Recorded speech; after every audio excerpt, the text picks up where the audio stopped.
Hi friend, मेरा नाम आकाश है और आज के इस वीडियो में गाइज मेरे पास है M30S आई थिंक सो। और इसमें जो है ना डबल डेकर यानी CPU रिवॉल्व करना है हमें, CPU और रैम को रिवॉल्विंग करना है। बेसिकली इस काम को जो है ना गाइज एक स्टूडेंट है जो कि मुझसे मिलने आया था, वो मुंबई का ही था लोकल में।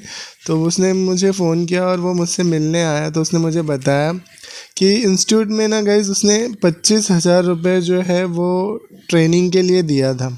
ठीक है, डबल डेकर सीखना था उसे। उसने पहले मतलब ये सेकंड इंस्टीट्यूट था उसका, उसने फर्स्ट इंस्टीट्यूट में जो है ना ऑलरेडी चिप लेवल पे सीखा था और उसके बाद 20,000 25,000 समथिंग उसने पे किया था डबल डेकर CPU रिवॉल्विंग सीखने के लिए। तो वो इस वीडियो में जो है ना उसे जो भी इंस्टीट्यूट में ट्रेनिंग दी गई है उसके बिहाफ पे वो खुद कर रहा है। अगर आप वीडियो एंड तक देखोगे तो वीडियो के पार्ट में आपको देखने को मिलेगा कि किस तरीके से उसने जो है वो किया है, और मैं आपको सारे पॉइंट ऑफ व्यू बताऊंगा। जो एक अच्छा कारीगर जिन बातों को ध्यान रखता है वो सारे पॉइंट ऑफ व्यू जो है ना मैं आपको दूंगा। तो देखो यहाँ पे वो क्या कर रहा है, पहले उसने रैम को सेपरेट करने की जगह पे जो है ना डायरेक्ट CPU को निकाला, जो कि बिल्कुल भी गलत तरीका है। अगर आप भी करते हो ऐसा तो मैं यहाँ पे आपको बताना चाहूँगा कि इससे जो है ना सक्सेस रेट कम हो जाता है, क्योंकि जब आप इस तरीके से सेपरेट करोगे ना, देखो अभी यहाँ पे इस तरीके से जब सेपरेट करेंगे तो ऐसे में क्या होता है कि ये तरीका सही नहीं है। इस तरीके को अगर आप यूज़ करोगे तो CPU डैमेज होने का चांसेस या रैम डैमेज होने का चांसेस ज़्यादा होता है एज़ कम्पेयर टू अगर रैम को सिंपली बोर्ड पे अलग निकाला जाए और CPU को अलग निकाला जाए। अगर आप उस तरीके से निकालते हो, जैसे कि योगेश ने कल एक वीडियो डाली थी जिसमें उसने डबल डेकर जो है वो करके दिखाया है। तो अगर आप लोग ने नहीं देखा है तो आप लोग जाके देख सकते हो उनके चैनल पे, ठीक है। और वो वीडियो में ना गाइज, उस वीडियो की लिंक जो है वो डिस्क्रिप्शन में दे दूंगा मैं आपको। वो वीडियो में जनरली काफ़ी अच्छे तरीके से समझाया गया है कि रैम को किस तरीके से करना, और ये सारी चीज़ें यूट्यूब पे आपको मिल जाती है। इस बंदे ने 25,000 रुपये दे के खाली ये चीज़ें सीखी है। अभी आप वीडियो में देखना तो आपको जो है ना सारे पॉइंट बताऊंगा मैं कि किस तरीके से किया गया है। और ये देखिए रैम और CPU को जो है वो अलग किया गया। फिर रैम को क्लीनिंग करने का जो प्रोसेस है वो भी हम देखेंगे कि 25,000 में रैम क्लीनिंग किस तरीके से सिखाई जाती है, ठीक है। तो आप वीडियो में बने रहो। और यहाँ पे जो है ना अभी देखो CPU और रैम हमारा जो है वो सेपरेट हो चुका है, और जो है ना अब इसे क्लीन करेंगे। तो क्लीन करने के लिए भी यहाँ पे जो वीडियो में मैं आपको दिखा रहा हूँ, या नॉर्मली मैंने डबल डेकर पे पहले भी वीडियो बनाई है, उसमें भी मैंने आपको दिखाया था। और उसके बाद जो है ना और बहुत सारे यूट्यूबर हैं जो ऑलरेडी डबल डेकर या CPU MMC पे काम कर रहे हैं। देखो ये चिप लेवल नहीं है, मतलब कैसा होता है कि ये हैंड स्किल है। अगर आपको ये आता है तो इसका मतलब आप बहुत अच्छे कारीगर हो, आप इंस्टीट्यूट डाल दो। ये नहीं है, मतलब क्यों? क्योंकि इलेक्ट्रॉनिक्स की नॉलेज होना बहुत ज़रूरी है। अगर नॉलेज है और फिर आप हैंड स्किल भी है तब आप एज ए टीचर किसी को टीच कर सकते हो। जैसे मैं आज तक नॉर्मली देखो कंपटीशन में हम भी टीच कर रहे हैं, लेकिन मेरी जो मानना है, मेरा जो सोच है उसके अकॉर्डिंग अगर आपके हैंड स्किल और नॉलेज दोनों, जैसे कि मैंने डॉक्टर साहब नजरुल की जो वीडियो बनाई थी मैंने दिवाली गिफ्ट की, वो वीडियो में मैंने बताया था उस बंदे के पास नॉलेज भी था और हैंड स्किल था। अगर वो टीचर बनता तो मुझे कोई प्रॉब्लम नहीं है, मतलब वो सिखा सकता है, जनरली उसके पास दोनों। लेकिन लोग क्या कर रहे हैं आज के डेट में, MMC CPU कर लेते हैं तो इसका मतलब वो इंस्टीट्यूट डाल लेते हैं, जो कि गलत है। इलेक्ट्रॉनिक की नॉलेज तो वो आपको कुछ भी नहीं देंगे, और 25,000 रुपये में ये भी ढंग से नहीं सिखाते। आप देखो किस तरीके से वो बंदा जो है वो कर रहे हैं। यहाँ पे अगर आप देखोगे तो ये रैम को क्लीन किया जा रहा है, CPU को क्लीन करने के लिए नॉर्मली वही प्रोसेस है, कुछ भी नया नहीं बताया गया है, कुछ भी नया नहीं दिखाया गया है करने के लिए। यहाँ पे सिंपली आयरन के थ्रू स्क्रैचेस, खैर मेरे पास जो टूल्स थे उसमें वो कर रहा है तो कुछ ना कुछ फ़र्क पड़ता है टूल्स का, क्योंकि नॉर्मली वो पहले जो है ना उसने मुझे बताया कि वो जो चपटी वाली बीट आती है वो वाली बीट से करने के लिए बताया गया था इंस्टीट्यूट में। लेकिन हमारे पास जो टूल्स है उसके अकॉर्डिंग उसने एडजस्टमेंट करके दिखाया है। और अब देखो ये जो है ना यहाँ पे इस तरीके से आपको CPU क्लीन करना, वही नॉर्मल चीज़ है जैसा मैंने पहले भी वीडियोस में बताई है कि हल्का हल्का सरफेस पे रफ़ करना है, ज़्यादा रगड़ना नहीं है। अगर ज़्यादा रगड़ोगे तो स्क्रैचेस आएंगे, और स्क्रैचेस आएंगे तो उतना ही प्रॉब्लम होगा। बोर्ड को क्लीनिंग करने का भी सेम प्रोसेस है कि आप पेस्ट लगाओ, थोड़ा सा PPD लगाओ, उसके टेम्परेचर को थोड़ा सा डाउन करेंगे। उसके बाद शोल्डर फिराओ, आपको थोड़ा सा शोल्डर फिराना है, उसके ऊपर जो बॉल्स होंगे वो शोल्डर की बीट में स्टिक हो जाएंगे, जिससे ग्लू क्या होगा, जब आप ग्लू क्लीनिंग करोगे तो वो आसानी से ऐसे जैसे मक्खन के जैसा कटेगा। और नॉर्मली अगर वो बॉल उठा हुआ नहीं रहेगा ना, उठा हुआ नहीं रहेगा मतलब शोल्डर की बीट में वो पकड़ा हुआ नहीं रहेगा, तो जब आप किसी भी नोकीली चीज़ से ऐसे रगड़ोगे ना तो वो फंसेगा, क्योंकि बॉल उस पर बना हुआ है ना, तो ये प्रॉब्लम आती है। तो इस तरीके से आपको देखो, ये वीडियो फास्ट फॉरवर्ड होती है गाइज, तो देखने में ऐसा लगता है कि हम एकदम दम लगा के रगड़ रगड़ के कर रहे हैं, लेकिन वैसा कुछ होता नहीं है। तो आप जो है ना जनरली वीडियो देखते हो मेरी या किसी भी यूट्यूबर की, लोग यहाँ पे म्यूज़िक यूज़ करते हैं, लेकिन मैं म्यूज़िक नहीं यूज़ करता, मैं आपको इन्फॉर्मेशन देने की कोशिश करता हूँ। इसीलिए लोग बोलते हैं ना कि बहुत बोलता है आकाश, तो बहुत नहीं बोलता गाइस। अगर जिनके लिए ये नॉलेजफुल लगते हैं वो वर्ड्स, तो उनके लिए वो नॉलेजफुल है, लेकिन जिनके लिए ऐसे ही खाली मैं बकबका रहा हूँ तो उनके लिए मैं कुछ नहीं कर सकता गाइस। आप इंस्टीट्यूट जाओ, अपने पैसे पे करो और वहाँ से सीखो, वो आपको प्यार मोहब्बत से आराम से ऐसे सिखाएंगे, हाथ पकड़ के वहाँ पे आप सीख जाना, ठीक है। तो वो चीज़ें होती है, खैर उसके लिए हम कुछ नहीं कर सकते। हर पार्ट में जो है ना 2 लोग होते हैं, और मेरे साथ तो बहुत सारे लोग हैं।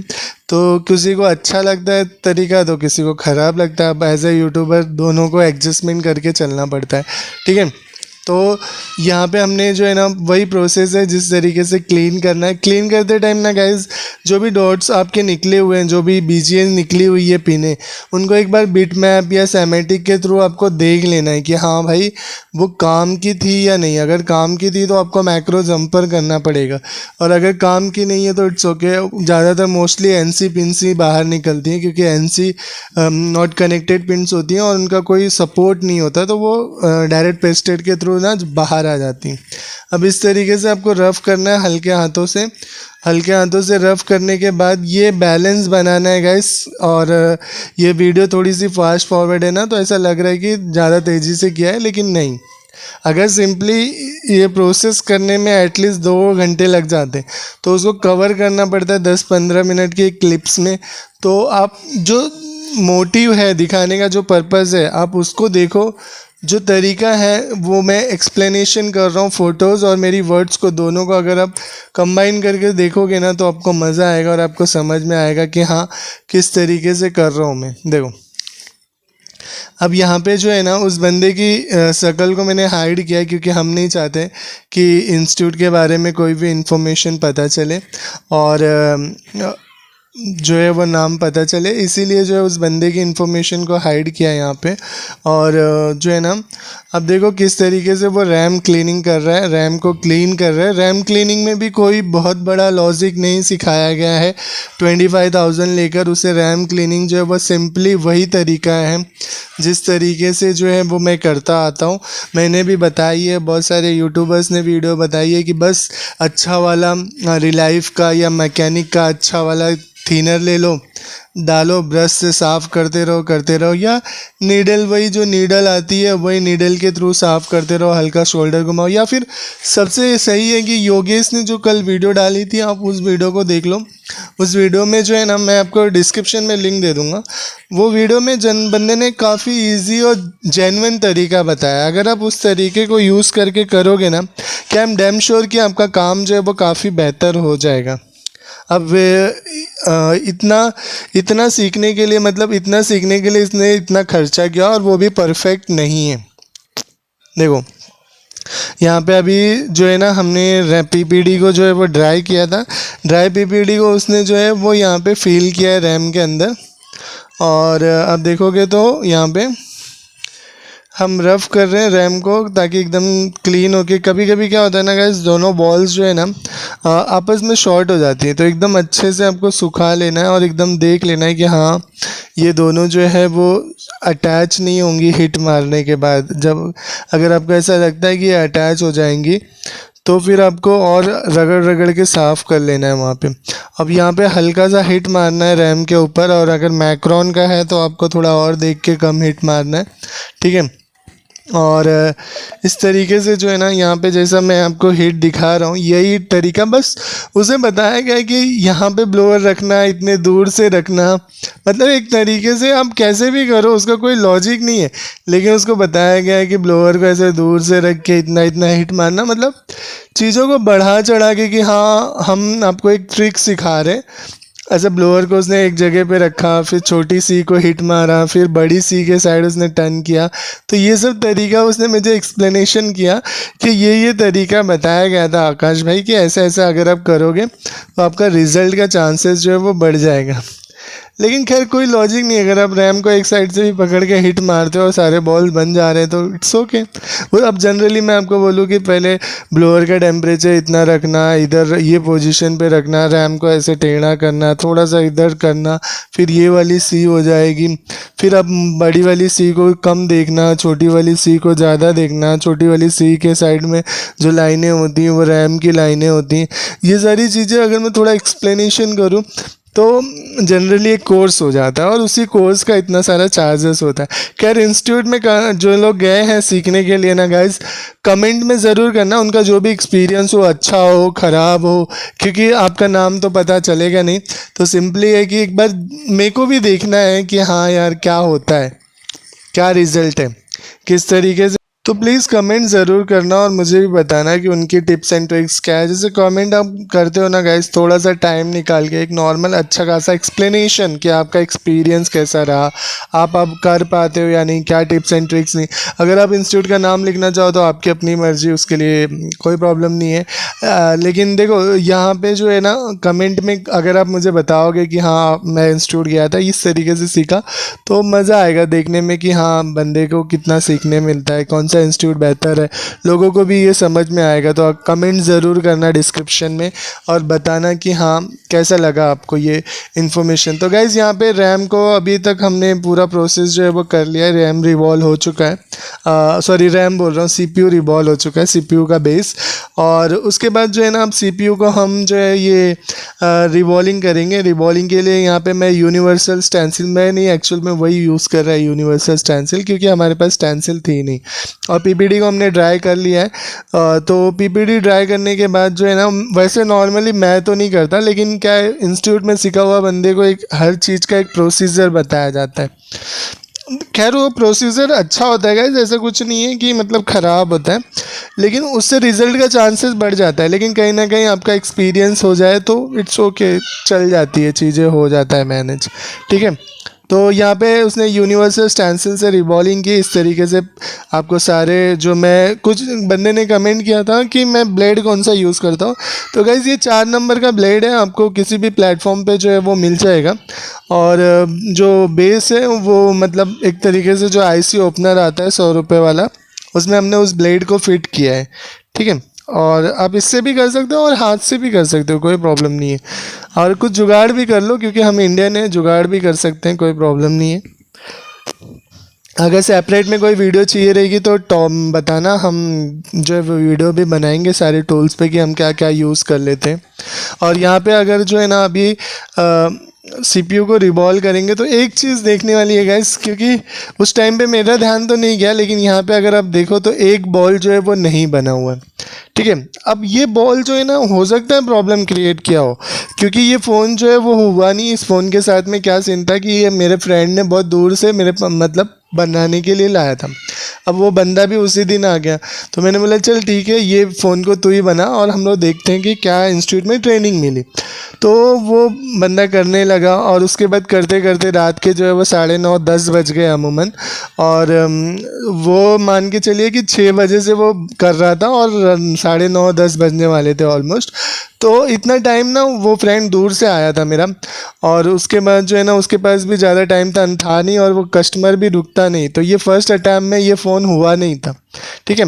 अब सेकेंड अटैम्प्ट में हम ये चेक कर सकते थे, क्योंकि ये वीडियो बनाते टाइम मेरा ध्यान गया वहाँ पे, तो वो हम चेक कर सकते थे कि वो बॉल्स की वजह से तो प्रॉब्लम नहीं है, वो BJ की वजह से प्रॉब्लम तो नहीं आई। तो इसलिए जो है ना ये फ़ोन तो अनसक्सेसफुल रहा क्योंकि रैम लगाने के बाद जो रिकग्नाइज्ड का एरर आता है वो पोर्ट बनाता है, वो पोर्ट नहीं बना और बंदे ने काफ़ी मेहनत की उसने यहाँ तक आप देखोगे रैम रिबॉलिंग तक सारी चीज़ें उसने ही किया।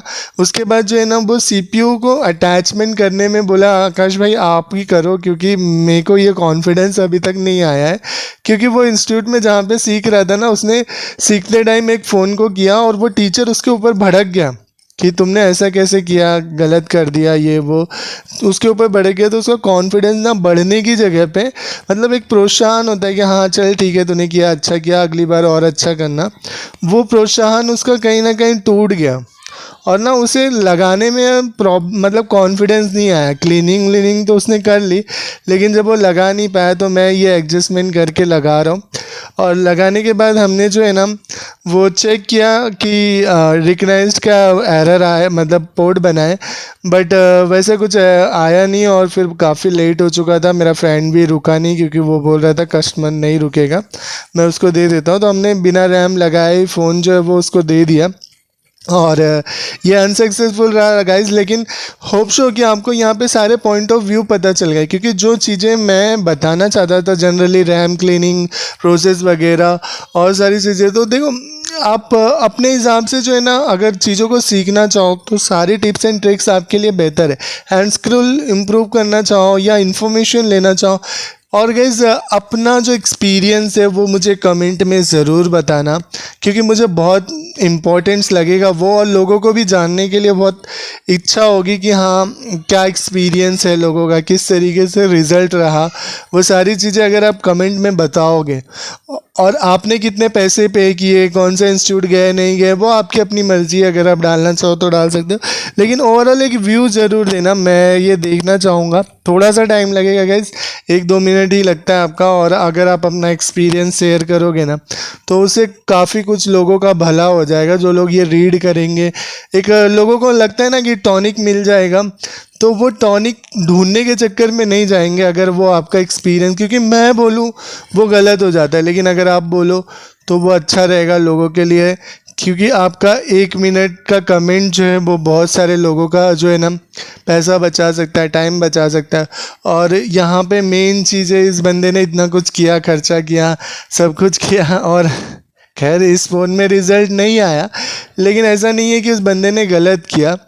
कुछ चीज़ें थी जो मुझे गलत लगी, कुछ चीज़ें थी जो अच्छी लगी, तो ओवरऑल एक्सपीरियंस रिज़ल्ट रिव्यू मैंने उसको दिया और मैंने उसको बताया कि हाँ देख ये चीज़ें इस तरीके से थी, तो उसने भी अपना समझा और सारी चीज़ें उसने की। तो यहाँ पे ना गाइस, अगर आपको ये वीडियो अच्छी लगी, इन्फॉर्मेशन अच्छा लगा, मेरे को बताने का जो तरीका था, मैं जो जनरली आपको बताना चाहता था, मैंने एक व्यू दिया। और यहाँ पे अभी हम जो है वो सीपीयू को सेट कर रहे हैं। और देखो सीपीयू को सेट करने के लिए आप इस तरीके की ट्रिक्स फॉलो कर सकते हो। जब एक सीपीयू पोजीशन लेगा ना तो ये पिंच ही नहीं हो रहा था गाइज, ये जो है ना आपको हल्का सा यहाँ पे पिंच करना पड़ता है। जब पिंच करोगे आप तो वो पूरा पोजीशन ले लेगा और एक परफेक्ट तरीके से आपका जो है ना सीपीयू सेट हो जाएगा। ठीक है, तो उम्मीद है मेरे को वीडियो अच्छी लगी होगी। अगर अच्छी लगी है तो प्लीज़ लाइक करना। चैनल को अभी तक सब्सक्राइब नहीं किया तो प्लीज़ मोबाइल रिपेयरिंग वीडियोज़ के लिए आप मुझे सब्सक्राइब कर सकते हो। ठीक है, थैंक यू।